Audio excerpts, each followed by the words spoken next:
Welcome friends. पिछले video में हमने खिलजी और तुगलक डायनेस्टी के बारे में जाना था और साथ ही जंगीज़ खान का एक इन्वेजन भी देखा था। तो इस वीडियो में हम तैमूर शाह का इन्वेजन और दिल्ली सल्तनत की आखिरी 2 डायनेस्टीज़ के बारे में जानेंगे। For gaining the best knowledge watch this video till the and.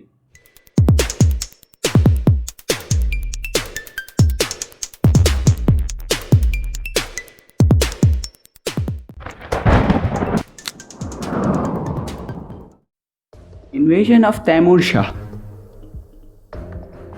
इनका पूरा नाम शुजाउद्दीन तैमूर था, जिनका जन्म 1336 एडी में उत्तर पूर्वी पर्शिया में हुआ था, जो कि आज के समय में उज़्बेकिस्तान के नाम से जाना जाता है। ये अपने समय के लुटेरों में बहुत चर्चित आदमी थे और ये मुग़ल साम्राज्य के संस्थापक बाबर के ग्रेट ग्रेट ग्रेट ग्रैंडफादर थे, जिसके कारण इनका रिश्ता जंगीज़ खान से भी था। अब हम जानते हैं इस इन्वेजन में हुआ क्या था। तो सबसे पहले तैमूर ने मुल्तान को सितंबर 1398 और दिल्ली को दिसंबर 1398 में कब्ज़ा कर लिया। इस पूरे इन्वेजन के 3 बड़े कारण थे। पहला, हिंदुस्तान के खजानों को लूटना और उसे तबाह करना। दूसरा, एक धर्म युद्ध लड़ना, जैसा कि एक समय में यूरोप में हुआ था। तीसरा, हिंदुस्तान के मंदिरों को तबाह करना ताकि लोग इस्लाम पे भरोसा करने लगे। फिर इस इन्वेजन के बाद क्या हुआ? तो तैमूर सबसे पहले 15 दिन तक दिल्ली में रुका और उसने फिरोज़ाबाद, हरिद्वार, मेरठ, कंगड़ा और जम्मू को अपने कब्ज़े में ले लिया। और आखिरकार जब वो भारत छोड़कर जा रहा था, उसने अपने एक नौकर खिज़्र खान को लाहौर, मुल्तान और दीपालपुर का गवर्नर नियुक्त किया था। यहीं से शुरुआत हुई सैयद डायनेस्टी की। तो खिज़्र खान इस वंश के संस्थापक रहे और क्योंकि इनके रिश्ते तैमूर से काफ़ी अच्छे थे, इसलिए उन्हें भारत की राजगद्दी मिल गई। तो सबसे पहले हम बात करते हैं खिज़्र खान की। तो इनका शासनकाल 1412 से 1421 तक रहा। चूँकि तैमूर शाह ने इन्हें बस छोटे इलाकों का गवर्नर बनाया था, इन्होंने अपनी सल्तनत बढ़ाने के लिए दिल्ली पर 1414 में कब्ज़ा कर लिया और तभी से इनका वंश सैयद डायनेस्टी कहलाने लगा। लेकिन इनके अलावा और कोई भी शासक दिल्ली सल्तनत में अपनी छाप नहीं छोड़ सका। इनके उत्तराधिकारियों के नाम देखें तो उनमें हैं मुबारक शाह, मोहम्मद शाह और आखिरी अलाउद्दीन आलम शाह।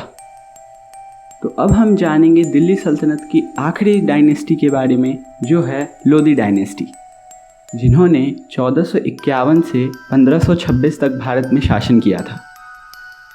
अगर हम इनके वंश की बात करें तो ये अफ़गानी थी, जो उस समय सरहिंद पे राज कर रहे थे जब भारत में सैयद डायनेस्टी का काल था। तो इनके पहले शासक बलहोल लोदी, जिनका शासनकाल 1451 से 1489 तक चला। ये लोदी डायनेस्टी के फाउंडर होने के साथ साथ एक अफ़गानी सरदार भी थे, जो कि तैमूर इन्वेजन के बाद पंजाब आ गए। सैयद डायनेस्टी के बाद दिल्ली सल्तनत की सीमाएं काफ़ी छोटी हो गई थी। उन्हें दोबारा बढ़ाने का काम बलहोल लोदी ने किया था। अब हम जानेंगे लोदी वंश के दूसरे शासक सिकंदर लोदी के बारे में। इनका शासनकाल 1489 से 1517 तक रहा। इनका असली नाम निज़ाम शाह था। अपने शासनकाल के दौरान इन्होंने न्यायालय प्रक्रिया और कृषि क्षेत्र पे काफ़ी ध्यान दिया।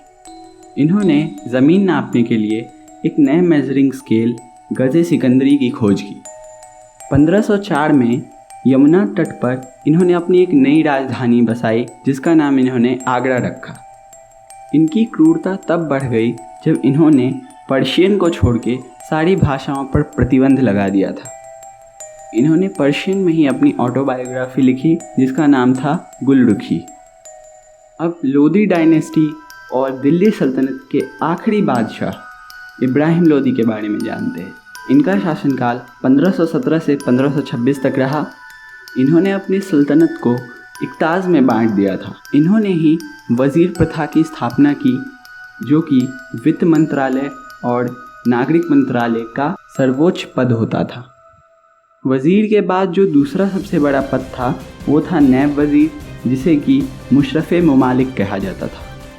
1526 में ये बाबर द्वारा पानीपत के पहले युद्ध में मारा गया था।